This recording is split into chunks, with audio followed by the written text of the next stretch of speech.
If you are looking to learn phonetics and pronunciation, then this video is for you, because in this video I'm going to discuss the phonetics of ja, za and ja.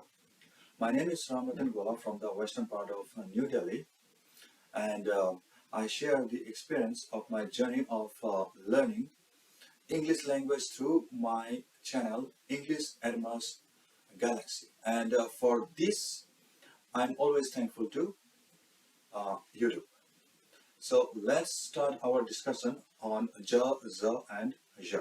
For our comfort, I am pronouncing these symbols as ja, za and ja. However, we can also pronounce g, z and g for learning purpose only. As for ja, all you need to do is to touch the tip of your tongue throughout till the middle portion of your tongue to the palate or roof of the mouth and release the air from your mouth. When you release the air, there should be tension or a pressure on the throat or vocal cords, resulting in a slight vibration in your vocal cords. This articulation is same for both ja and ja. Only difference we find in both is that the ja sound does not require help of vocal cords or throat, whereas ja does. As you are already aware that some of the sounds are classified as voiced and some as unvoiced. Voiced sound gets generated due to the vibration in our throat or particularly in our vocal cords. Unvoiced sound does not require any vibration in our cords. As a practice, when we try to learn the sound of ja, we used to do this, ch, ch, ch, which is for ja. When you have learned the sound of ja, it becomes easier for you to make the sound of ja, because for ja you need to give pressure or tension in your throat or vocal cords to vibrate it. To learn it, we do this, j, j, j, which is for ja. This is how ja and ja are interrelated, and when we know the connectivity of their sounds, the process of learning becomes quite easy and practical. Again, the articulation of za and sa is similar.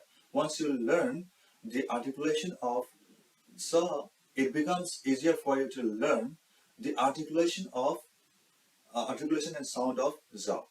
The sa sound does not require any vibration on vocal cords or throat, so it is unvoiced sound, whereas za requires vibration on our vocal cords, so it is a voiced sound. To produce sa sound, we need to hiss out like this, s, s, s, which is for sa. This is how we try to learn the sound of sa.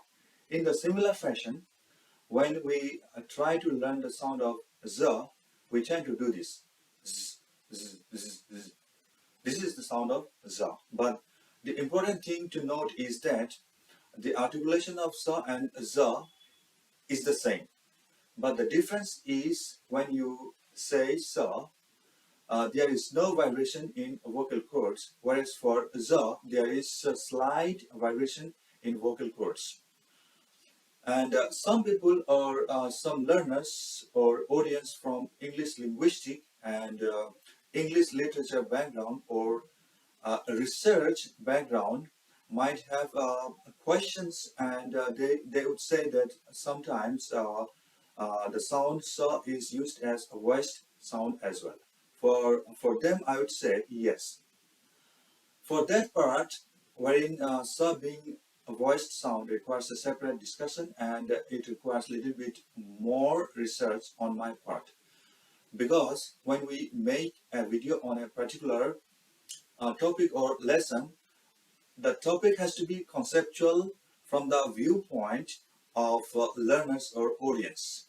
If I make it from my point of view, its relevance does not reflect in relation to the requirement of learners or audience. So I need some more time for that part of discussion. For our current discussion, let's understand sa as unvoiced sound as it is understood by this for major portion of learning and practice, as well as for the purpose of daily usage. The last letter we have for today's discussion is j. I had discussed sound of sh in the previous video. Both sh and j have got same articulation. I had discussed the sound of sh in the previous video, and I had mentioned that in order to produce the sound of sh, we need to keep our tongue in a normal position and then bend the inner part, or exactly the middle part of our tongue, and let it touch the palate or blow air through our rounded lips like this. Sh, sh, sh, sh. And I had explained the articulation with the example of my index finger in the previous video. You can watch that video again. And in a similar fashion, when we try to produce the sound of j, we tend to keep our tongue in a normal position and then bend the inner part, or exactly the middle part of our tongue, and let it touch the palate and blow air through our rounded lips like this. J, j, j. When you make the sound of j, there is slight pressure or tension in your vocal cords, and that is why it is voiced sound. When we try to learn sh sound, we tend to do this, sh, sh, sh, which is for sh. In a similar manner, when we try to learn the sound of j, we tend to do this, j, j, j, which is for j. This is all about j, z, and j.